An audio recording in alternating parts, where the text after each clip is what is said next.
Bonjour à tous, nous allons étudier aujourd'hui les systèmes soumis à plusieurs forces et nous allons étudier la notion d'équilibre. Commençons par peser cette gourde.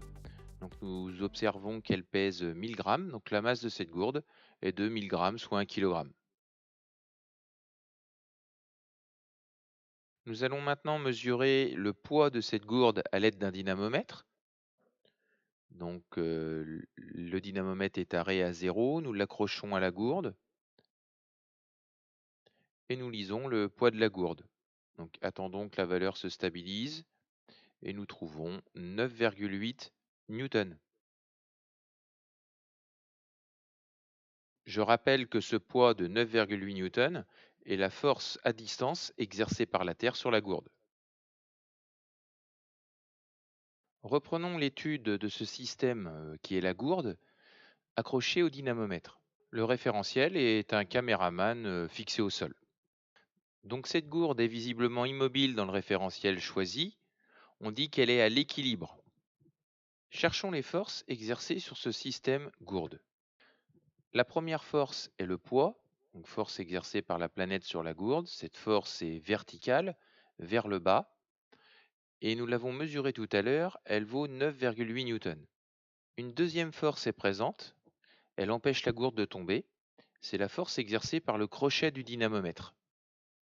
Pour s'opposer à la première force, le poids, elle doit être verticale, mais cette fois-ci, le sens doit être vers le haut, et l'intensité doit être exactement la même, elle doit valoir 9,8 newtons.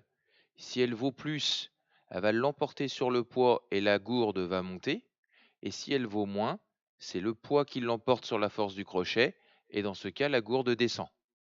Voici un nouveau dispositif. La gourde est accrochée à une corde. Cette corde passe par une poulie et nous allons accrocher le dynamomètre à une boucle.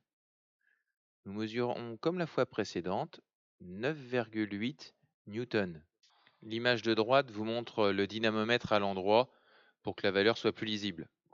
Donc le système gourde est à l'équilibre, il est immobile dans le référentiel d'étude, il est soumis à deux forces qui s'opposent au niveau du sens et de la valeur. Grâce à la poulie, vous retrouvez ces deux forces au niveau du dynamomètre, la main qui exerce une force vers le bas de 9,8 newtons et la corde qui exerce sur le crochet du dynamomètre une force vers le haut de 9,8 newtons qui est en fait directement reliée au poids de la gourde. Alors voici un dernier dispositif où la gourde est suspendue à deux cordes, une première qui est accrochée au plafond et une deuxième qui va être la boucle soulevée par le dynamomètre. Encore une fois, la gourde ne va plus bouger, elle va être à l'équilibre, mais cette fois-ci, elle est soumise à trois forces. Son poids, qui est vertical vers le bas et qui est de 9,8 newtons depuis le début de cette vidéo, et chacune des cordes qui exerce une force verticale vers le haut pour contrer le poids de la gourde. Il ne reste plus qu'à comprendre pourquoi le dynamomètre affiche 4,9 newtons. Les deux forces verticales vers le haut exercées par les deux cordes doivent contrer le poids de la gourde. 4,9 plus 4,9 newtons, ça nous donne bien 9,8 newtons. Donc nous avons 9,8 newtons vers le haut et 9,8 newtons vers le bas. La gourde est à l'équilibre. Ce dispositif s'appelle un palan. Il permet de réduire la force exercée par la main pour soulever la gourde.